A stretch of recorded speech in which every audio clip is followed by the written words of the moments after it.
ഏവർക്കും നമസ്കാരം. ലോകമെമ്പാടുമുള്ള ജനഹൃദയങ്ങളിൽ ദിവ്യകാരുണ്യ സ്നേഹത്തിന്റെ വിത്ത് വിതച്ച് ദൈവത്തിൽ ആശ്രയിക്കുന്നവർ ഒരിക്കലും നിരാശരാകേണ്ടി വരികയില്ലെന്ന് സ്വന്തം ജീവിതത്തിലൂടെ നമ്മോട് പറഞ്ഞു. ഓരോ ദിനത്തിന്റെയും കേന്ദ്രഭാഗം വിശുദ്ധ കുർബാനയായിരിക്കണമെന്ന് ഉദ്ഘോഷിച്ച് വ്യത്യസ്തമായ ജീവിത ശൈലിയിലൂടെ സന്യസ്തർക്കും അൽമായർക്കും വൈദികർക്കും ഉത്തമ മാതൃകയായ കരുണാദ്ര സ്നേഹത്തിന്റെ പിതാവും മനുഷ്യ സ്നേഹത്തിന്റെ ഉദാത്ത മാതൃകയുമായ ചാരിറ്റി സന്യാസിനി സമൂഹത്തിന്റെ സ്ഥാപകൻ അഗസ്റ്റിൻ ജോൺ ഊക്കനച്ചൻ. വിശുദ്ധ കുർബാന സ്നേഹത്തിന്റെ കൂദാശയും ഐക്യത്തിന്റെ അടയാളവും ഉപവിയുടെ ഉടമ്പടിയുമാണ്. ഈ പരിശുദ്ധ കുർബാന അത്യന്തം ഭക്തിയോടും തീക്ഷ്ണതയോടും കൂടെ പരികർമ്മം ചെയ്യുകയും സ്നേഹിക്കുകയും ചെയ്യുന്ന അദ്ദേഹത്തിന്റെ ദിവ്യകാരുണ്യ ഭക്തി ശ്രദ്ധേയമാണ്. സ്നേഹിക്കുകയാണ് നിങ്ങളുടെ ജോലി, സ്നേഹത്തിൽ നിങ്ങളെ ആരും പിന്നിലാക്കാതിരിക്കട്ടെ, ഇതായിരുന്നു അദ്ദേഹത്തിന്റെ ആപ്തവാക്യം. നമുക്കെല്ലാം അറിയാവുന്നതുപോലെ പറപ്പൂർ ഇടവകയിൽ അന്തപ്പൻ അന്നമ്മ ദമ്പതികളുടെ മകനായി ജനിച്ച് തന്റെ 6ാമത്തെ വയസ്സിൽ മാതാപിതാക്കളെ നഷ്ടപ്പെട്ട അദ്ദേഹം പിന്നീട് തൃശൂർ മൈനർ സെമിനാരിയിലും കാനഡയിലും തന്റെ വൈദിക പരിശീലനം പൂർത്തിയാക്കി പുരോഹിതനായി. Thrissur saint Thomas college professor, Thrissur saint Thomas college assistant manager, Thrissur minor seminary rector, Thrissur ബിഷപ്പിന്റെ സെക്രട്ടറി, ഇടവക വികാരി തുടങ്ങിയ വ്യത്യസ്ത നിലകളിൽ അദ്ദേഹം സേവനമനുഷ്ഠിച്ചു. സമയം പൂർണ്ണമായും കർത്താവിന് വേണ്ടി പ്രയോജനപ്പെടുത്തിയ പുണ്യാത്മാവ്, പരിശുദ്ധമ്മയെ മധ്യസ്ഥയായി തിരഞ്ഞെടുത്തവൻ.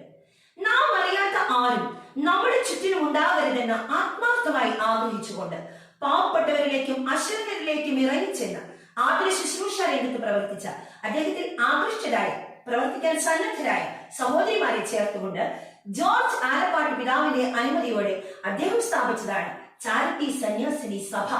ആ സഭ ഇന്ന് പടർന്ന് പന്തലിച്ച് ലോകത്തിന്റെ വിവിധ ഭാഗങ്ങളിൽ വേരൂന്നി നിൽക്കുന്നു എന്നതിൽ നമുക്ക് അഭിമാനിക്കാം.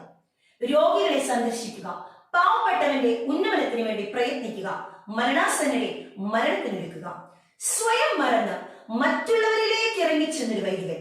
ഒരു വൈദികന്റെ പുഷ്പിക്കലിന്റെ സുന്ദര ദൃശ്യമാണ് നമുക്ക് അദ്ദേഹത്തിന്റെ ജീവിതത്തിൽ കാണാൻ സാധിക്കുന്നത്. അതെ, സ്നേഹിക്കുകയാണ് നിങ്ങളുടെ ജോലി, സ്നേഹത്തിൽ നിങ്ങളെ ആരും പിന്നിലാക്കാതിരിക്കട്ടെ എന്നത് തന്റെ സ്വന്തം ജീവിതത്തിൽ ആത്മാർത്ഥമായി അനുവർത്തിച്ച ഒരു വൈദികൻ.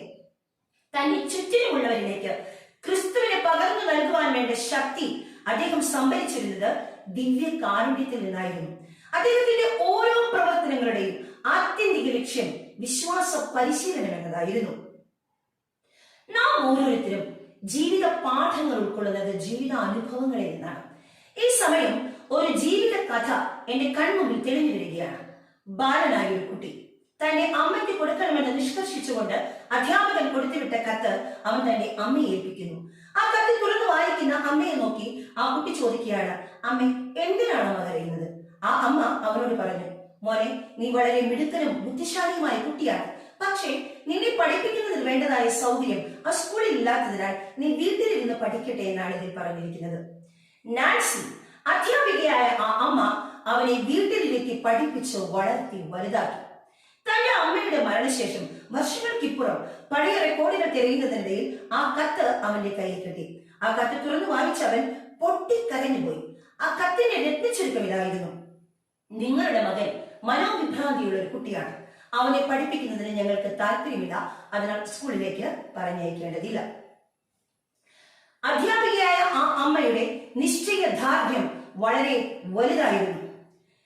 കുറെ സമയം കഴിഞ്ഞ് ആ മനസ്സൊന്ന് ശാന്തമായപ്പോൾ അവൻ തന്റെ ഡയറി എടുത്തു.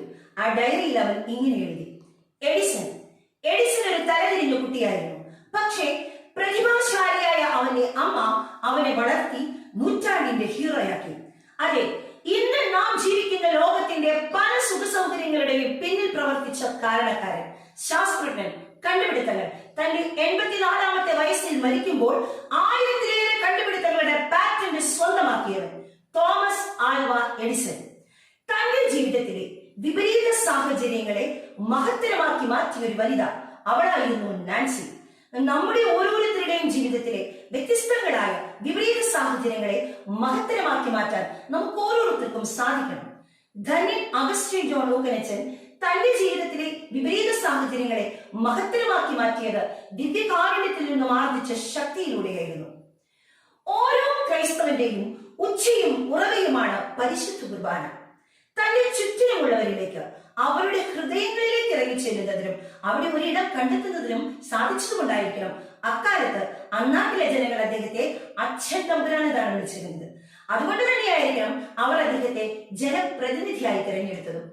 ധന്യൻ അഗസ്റ്റിൻ ജോൺ ഊക്കനച്ചനെ വിശുദ്ധനായി പ്രഖ്യാപിക്കുന്നതിന് വേണ്ടി പ്രാർത്ഥിച്ചുകൊണ്ടും അദ്ദേഹത്തിന്റെ മധ്യസ്ഥം യാചിച്ചുകൊണ്ടും നമുക്ക് ഓരോരുത്തർക്കും ദിനം പ്രതി ദിവ്യകാരുണ്യ ഭക്തിയിൽ വളരാൻ സാധിക്കട്ടെ എന്ന് പ്രാർത്ഥിച്ചുകൊണ്ട് ആഗ്രഹിച്ചുകൊണ്ട് നിർത്തുന്നു.